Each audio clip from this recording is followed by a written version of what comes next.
Assalamualaikum warahmatullahi wabarakatuh. Bagaimana kabar kalian semuanya, anak-anakku kelas 12 IPS ya. Semoga keadaan kalian baik-baik saja ya.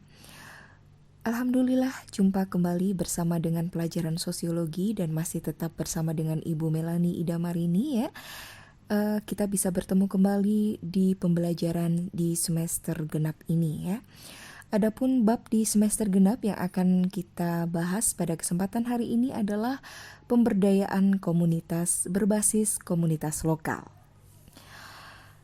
Anak-anakku, sebelum kita mulai membahas lebih lanjut tentang pemberdayaan komunitas berbasis kearifan lokal ya, Ibu akan menyampaikan tentang tujuan pembelajaran pada kesempatan hari ini ya. Adapun tujuan pembelajaran kita pada kesempatan hari ini adalah mendeskripsikan pemberdayaan komunitas berbasis komunitas lokal, mengidentifikasi pentingnya kelestarian lingkungan dan pembangunan berkelanjutan. Ya. Alangkah baiknya sebelum kita memulai pembelajaran kita di pagi hari ini, kita mulai dengan basmalah bersama-sama. Bismillahirrahmanirrahim. Ya. Indonesia memiliki keberagaman budaya, suku bangsa, bahasa, agama, dan sebagainya. Dalam keragaman budaya, salah satunya mencangkup hubungan kearifan lokal di dalam masyarakat. Kearifan lokal didefinisikan sebagai suatu kekayaan budaya lokal yang mengandung kebijakan hidup dan pandangan hidup yang mengakomodasi kearifan hidup. Di Indonesia, kearifan lokal merupakan suatu filosofi dan pandangan hidup yang terwujud dalam berbagai bidang kehidupan, seperti nilai sosial, ekonomi, arsitektur, kesehatan, tata lingkungan, dan lain sebagainya. Hal ini dapat dilihat pada kearifan lokal mengenai keselarasan alam yang telah menghasilkan pendopo dalam arsitektur budaya Jawa. Pendopo dengan konsep ruang terbuka menjamin ventilasi dan sirkulasi udara yang lancar tanpa perlu penyejuk udara agar konsep rumah tetap ramah lingkungan. Anak-anak saksikan di dalam slide ya, kita akan membahas kelestarian lingkungan dan pembangunan berkelanjutan. Pada dasarnya, pembangunan bertujuan untuk meningkatkan kesejahteraan penduduk. Karena pembangunan melibatkan lingkungan, maka dampak dari pembangunan terhadap lingkungan begitu besar, baik itu berdampak positif maupun berdampak negatif. Yang akan kita bahas di awal ini adalah dampak positif pembangunan, ya. Dampak positif pembangunan antara lain menambah penghasilan penduduk sehingga dapat meningkatkan kemakmuran. Menghasilkan barang yang dibutuhkan masyarakat, khususnya pembangunan di sektor industri ya. Jadi, manfaat sektor industri ini bukan hanya bagi sektor pertanian, tetapi juga penting bagi masyarakat atau penduduk. Kemudian yang ketiga adalah pembangunan sektor industri dapat memperbesar kegunaan bahan mentah. Nah, dampak positif ini masih ada kaitannya dengan poin yang kedua tadi, bahwa bahan mentah adalah bahan baku yang belum mengalami proses pengolahan.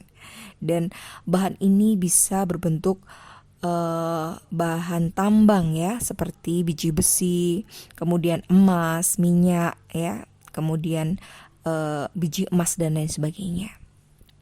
Ada pula hasil perkebunan dan pertanian. Kemudian yang keempat, dampak positif yang lainnya adalah mengurangi ketergantungan negara terhadap luar negeri. Jadi pembangunan yang menghasilkan sektor lapangan industri yang melimpah ini akan membuat lapangan kerja meningkat dan produksi pun melimpah. Selain itu, yang kelima adalah pembangunan dapat merangsang masyarakat untuk meningkatkan pengetahuan seputar dunia industri. Kemudian yang keenam, terbukanya sarana dan prasarana baru. Dan yang terakhir adalah terbentuknya jalur transportasi baru. Jadi pembangunan ini tidak hanya dalam ranah industri ya, ranah transportasi juga perlu diperhatikan dalam proses pembangunan. Karena dengan adanya jalur transportasi baru, maka jarak antar wilayah yang jauh bisa semakin dekat, atau dua daerah yang terpisah bisa semakin terjangkau. Dengan demikian, biaya perjalanan pun menjadi lebih hemat. Pembangunan jembatan Suramadu misalnya, ini adalah salah satu contoh ya. Jadi pembangunan jembatan ini mampu menghubungkan Pulau Jawa, khususnya Surabaya dan Madura yang terpisah oleh lautan luas. Nah, kalau tadi kita sudah membahas dampak positif pembangunan ya, sekarang kita akan membahas dampak negatif pembangunan. Jadi, selain dampak positif, ternyata pembangunan juga mempunyai dampak negatif untuk lingkungan. Nah, apa saja dampak-dampak tersebut? Yang pertama adalah limbah yang dihasilkan industri ini dapat menimbulkan pencemaran lingkungan. Kemudian adanya polusi udara ya. Polusi udara ini ditimbulkan oleh asap pabrik industri. Polusi ini juga akan menimbulkan pencemaran udara dan berbagai macam penyakit yang diderita manusia, misalnya asma, TBC dan lain sebagainya. Ini adalah penyakit-penyakit yang diderita masyarakat akibat dari adanya polusi. Ya, selain itu hewan-hewan dan tumbuhan yang terkena polusi ini juga akan mengalami resiko kematian yang cukup tinggi. Kemudian yang ketiga, dampak negatif yang lainnya adalah menimbulkan berbagai macam penyakit. Sebagaimana tadi sudah Ibu sebutkan ya, bahwa ternyata pencemaran yang terjadi akibat limbah industri ini akan menimbulkan sejumlah penyakit. Yang paling banyak adalah TBC, asma, dan yang paling parah adalah penyakit kanker. Kemudian yang keempat adalah rusaknya alam ya.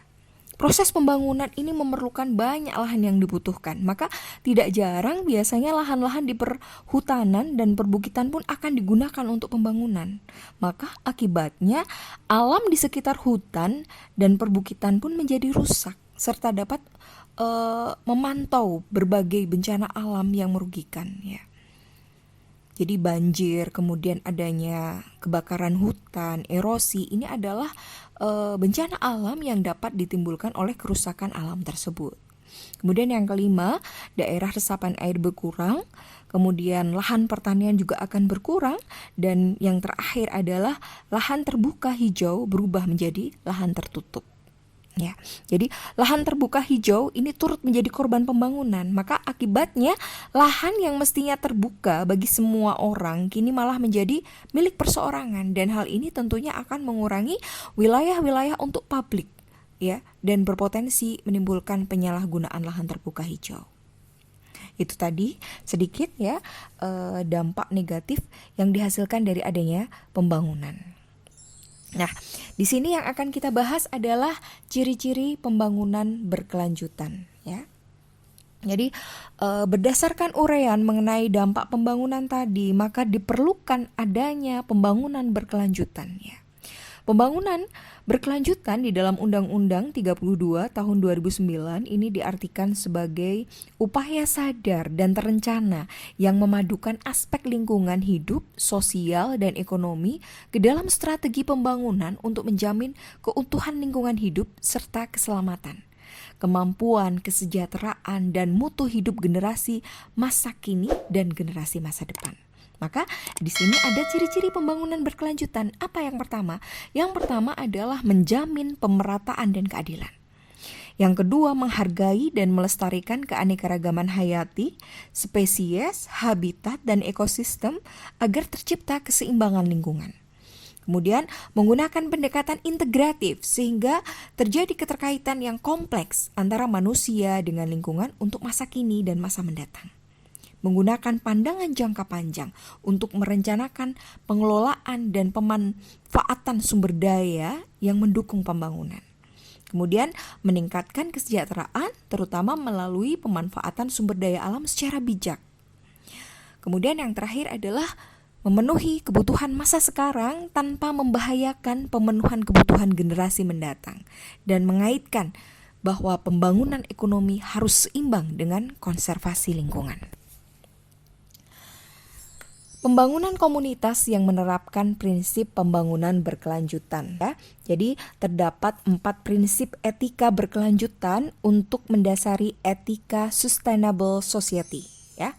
Yang pertama, sustainable society memegang teguh etika bahwa bumi ini memiliki sumber yang terbatas. Kemudian digunakan oleh semua organisme. Kemudian manusia merupakan bagian dari alam dan juga merupakan subjek dari hukum alam dan tidak kebal terhadap hukum alam. Yang ketiga, manusia yang berhasil merupakan manusia yang mampu bekerja sama dengan kekuatan-kekuatan alam, bukan manusia yang mendominasi alam. Dan yang keempat adalah memegang prinsip yang tegas bahwa ekosistem yang sehat, yang berfungsi baik adalah sangat penting untuk semua bentuk kehidupan. Ya, jadi itu terdapat 4 prinsip etika berkelanjutan untuk mendasari etika sustainable society. Ya, kemudian juga yang tidak kalah penting ya, ada 4 faktor yang menentukan terwujudnya masyarakat yang berkelanjutan. Ya, menurut James Garbarino ya, 4 faktor tersebut adalah koreksi terhadap pola kependudukan yang kurang mendukung. Adanya keadaan yang menawarkan prospek jangka panjang bagi terciptanya keadilan, gaya hidup masyarakat kota yang industri harus disesuaikan guna pengembangan manusia jangka panjang, dan yang keempat adalah mengarahkan inovasi teknologi dengan cara menciptakan substansi yang melimpah dari sumber daya alam yang langka. Tujuannya apa? Tujuannya adalah untuk mengurangi faktor pembatasan sumber daya alam. Ya, jadi itu tadi anak-anakku semuanya ya, materi yang sudah kita bahas pada kesempatan hari ini. Dan yang terakhir sebelum kita akhiri, ada satu tugas yang harus kalian kerjakan ya. Tugasnya apa? Amatilah lingkungan di sekitar tempat tinggalmu. Coba gali nilai kearifan lokal apa saja yang masih tetap dilestarikan pada lingkungan tersebut. Buatlah deskripsi singkat mengenai nilai kearifan lokal tersebut, kemudian kumpulkan hasilnya melalui email ya yang Ibu tulis di sini ya. Silahkan dikirimkan dan Ibu beri waktu 2 pekan ya. Silahkan dikerjakan dan segera dikumpulkan. Terima kasih. Sekian, wassalamualaikum warahmatullahi wabarakatuh.